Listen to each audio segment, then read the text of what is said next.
के सेशन का यह दूसरा पार्ट बनाने जा रहे हैं। यह video SSC, railway, state PCS और ऑल अदर वनडे एग्ज़ामों के लिए मोस्ट बेनिफिशिएंट है। तो चलिए स्टार्ट करते हैं आज का दूसरा पार्ट। तो सबसे पहला है, कनिष्क किस वर्ष में राज सिंहासन पर आरूढ़ हुए? तो 78 ईस्वी में। शक संवत किसने और कब शुरू किया था? कनिष्क ने 78 ईस्वी में। बौद्ध धर्म का संरक्षक कुषाण शासक कौन था? कनिष्क था। कला की गंधार शैली किसके शासनकाल में पनपी थी? कनिष्क के शासनकाल में पनपी थी। भारतीय और यूनानी कला के अभिलक्षणों को समन्वित करने वाली कला शैली का क्या नाम है? तो गंधार नाम है। कनिष्क के शासनकाल में रहने वाले साहित्यकार थे नागार्जुन और अश्वघोष। राजा खारवेल किस चेदी वंश के महानतम शासक थे? कलिंग वंश के। अगला है, सातवाहन का सबसे बड़ा शासक कौन था? तो श्रीगुप्त। और महरौली में जंग रहित लौह स्तंभ किसने स्थापित किया? गुप्त शासक ने। गुप्त राजा जिसने विक्रमादित्य की पदवी ग्रहण की थी वह था चंद्रगुप्त द्वितीय था। चंद्रगुप्त द्वितीय और किस नाम से जाना जाता था? तो विक्रमादित्य, जो इसको उपाधि मिली थी चंद्रगुप्त को। गुप्त काल के चांदी के सिक्कों को कहते थे, तो क्या कहते थे गुप्त काल के चांदी के सिक्कों को? तो रुपये कहते थे। ठीक है। लिच्छवी दौहित्र किसे कहते थे? समुद्रगुप्त को क्या कहते थे? लिच्छवी दौहित्र कहते थे। अगला क्या है, रोमन साम्राज्य के साथ भारत का व्यापार रोम पर किसके द्वारा आक्रमण के साथ समाप्त हो गया? तो हुणों के द्वारा। रोमन साम्राज्य के साथ भारत का व्यापार रोम पर आक्रमण के साथ समाप्त हो गया। अगला है, भारतीय नेपोलियन के नाम से आमतौर पर कौन हिंदू राजा विख्यात है? तो भारतीय नेपोलियन के नाम से आमतौर पर कौन हिंदू राजा विख्यात है? तो समुद्रगुप्त विख्यात है। अगला है, भारतीय संस्कृति का स्वर्ण युग था, तो कौन था? स्वर्ण युग। गुप्त काल को स्वर्ण युग कहा जाता है। गुप्त काल के किस धातु के सर्वाधिक सिक्के जारी किए गए? तो सोना के सिक्के जो है गुप्त काल में सर्वाधिक जारी किए गए। प्रसिद्ध गुप्त संवत निम्नलिखित में से किस वर्ष में शुरू किया गया था? तो 319 ईस्वी में गुप्त संवत शुरू किया गया था। इलाहाबाद स्तंभ के शिलालेख में किसकी उपलब्धियां वर्णित हैं? तो समुद्रगुप्त की उपलब्धियां वर्णित हैं। इलाहाबाद स्तंभ शिलालेख किसने बनवाया था? हरिशेन ने बनवाया था। फाहियान किसके शासनकाल के दौरान भारत आया था? चंद्रगुप्त द्वितीय के शासनकाल में फाहियान भारत आया था। पंचतंत्र की कथाओं का संकलन किसने किया? तो पंचतंत्र की कथाओं का संकलन विष्णु शर्मा ने किया था। मेघदूत का लेखक कौन है? तो मेघदूत का लेखक है कालिदास। प्राचीन भारत के विख्यात चिकित्सक धन्वंतरी ने अपना परामर्श किसके दरबार में दिया था? चंद्रगुप्त द्वितीय के दरबार में। वराहमिहिर थे एक प्राचीन खगोलविद। किसके शासनकाल के दौरान अजंता की गुफाएं निर्मित की गई? तो गुप्त काल में। संगम काल में रोमन व्यापार का केंद्र बताइए? अरिकमेडु। एलोरा में गुफा एवं शिलोत्कर्णी मंदिर किसका प्रतिनिधित्व करते हैं? तो हिंदू, बौद्ध और जैनों का। चोलेश्वर नामक मंदिर का निर्माण किसने किया? तो विजयालय ने चोलेश्वर नामक मंदिर का निर्माण किया। अगला देखते हैं, गंधार को उत्तर से दक्षिण ले जाने वाला चोल राजा कौन सा था? तो राजेंद्र चोल था। अधिकांश चोलकालीन मंदिर किस देवी देवता को समर्पित हैं? तो शिव को समर्पित हैं अधिकांश चोलकालीन मंदिर देवी देवता। राष्ट्रकूटों की प्रारंभिक राजधानी निम्नलिखित में से कौन सी थी? तो राष्ट्रकूटों की प्रारंभिक राजधानी मानेखेड़ थी। एलोरा में कैलाशनाथ मंदिर का निर्माण किसने किया? तो कृष्ण प्रथम ने किया। एलोरा में प्रसिद्ध शिव मंदिर का निर्माण किसने करवाया था? तो राष्ट्रकूट शासक कृष्ण प्रथम ने करवाया था। एलोरा में गुफाएं और शैलकृत मंदिर हैं, तो हिंदू, बौद्ध और जैन की। महाबलीपुरम के सप्त पैगोडा किसके द्वारा संरक्षित कला की साक्षी हैं? तो पल्लवों के। किस पल्लव शासक के शासनकाल में पल्लवों और चालुक्यों के बीच लंबा संघर्ष शुरू हो गया था? तो महेंद्र वर्मन प्रथम के। अगला है, पुलकेशन द्वितीय किसका महानतम शासक था? तो पुलकेशन द्वितीय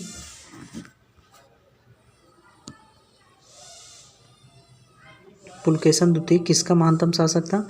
वातापी के चालुक्य वंश का। रवि कीर्ति जो एक जैन थे और जिन्होंने ऐहोल प्रशस्ति की रचना की थी, को किसका संरक्षण प्राप्त था? पुलकेशन द्वितीय का। पश्चिमी चालुक्य वंश का प्रसिद्ध शासक कौन था? पुलकेशन द्वितीय था। महाबलीपुरम में रथ मंदिरों का निर्माण किस पल्लव शासक के शासनकाल में हुआ था? तो नरसिंह वर्मन प्रथम के शासनकाल में। किस चोल शासक ने श्रीलंका के उत्तरी भाग को जीतकर अपने साम्राज्य का एक राज प्रथम ने प्रांत बनाया था? किस चोल शासक ने श्रीलंका के उत्तरी भाग को जीतकर अपने साम्राज्य का एक प्रांत बनाया था? तो राजराज प्रथम ने। उत्तर मेरु शिलालेख से किसके प्रशासन से संबंधित जानकारी मिलती है? तो चोल से। अगला है, किस चोल शासक ने नई राजधानी गंगईकोंड चोलपुरम का निर्माण किया? तो राजेंद्र प्रथम ने। मंदिर का सबसे लंबा गलियारा कहाँ पर है? रामेश्वरम में। एलोरा में ठोस शैल को काटकर बनाए गए प्रसिद्ध कैलाश मंदिर का निर्माण निम्नलिखित में से किनके संरक्षण में किया गया था? तो राष्ट्रकूट के संरक्षण में। प्रसिद्ध दिलवाड़ा मंदिर स्थित है, तो कहाँ स्थित है? राजस्थान में। चोल राजाओं का शासन था तमिलनाडु पर। प्राचीन चोल साम्राज्य की राजधानी कहाँ पर थी? उदयपुर में। द्वितीय पांड्यन साम्राज्य के भूमि माप का उल्लेख किसमें किया गया है? तो इसका आंसर है थलवईपुरम तांबे की प्लेटों में। पुस्तक कथा सरित सागर किसने लिखी थी? तो सोमदेव ने लिखी थी। विक्रमांक देव चरित के लेखक कौन थे? बिल्हड़ थे। हर्षचरित के लेखक कौन थे? बाणभट्ट थे। एक महान रोमानी नाटक कादम्बरी का लेखक था बाणभट्ट। 13वीं शताब्दी में राजस्थान के माउंट आबू में प्रसिद्ध दिलवाड़ा मंदिर किसने बनवाया था? तो तेजपाल ने बनवाया था। खजुराहो मंदिरों का निर्माण किसने किया था? चंदेल राजपूत ने किया था। मिहिर भोज राजपूतों के किस कुल से संबंधित हैं? तो प्रतिहार कुल से संबंधित हैं। प्रतिहार वंश का महानतम राजा कौन था? तो प्रतिहार वंश का महानतम राजा भोज या मिहिर भोज था। वेनसांग किसके शासनकाल के दौरान भारत आया था? तो हर्षवर्धन के शासनकाल के समय वेनसांग भारत आया था। अगला है, उस चीनी यात्री का नाम क्या था जो हर्षवर्धन के दरबार में आया था? तो वेनसांग। प्रिंस ऑफ पिलग्रिम्स नाम किसे प्रदान किया गया था? तो वेनसांग को प्रिंस ऑफ पिलग्रिम्स नाम प्रदान किया गया था। भारत में नालंदा विश्वविद्यालय किस राज्य में स्थित है? तो बिहार में स्थित है। श्रृंगेरी, बद्रीनाथ, द्वारका और पुरी में 4 मठ स्थापित किए गए थे, तो आदि शंकराचार्य द्वारा।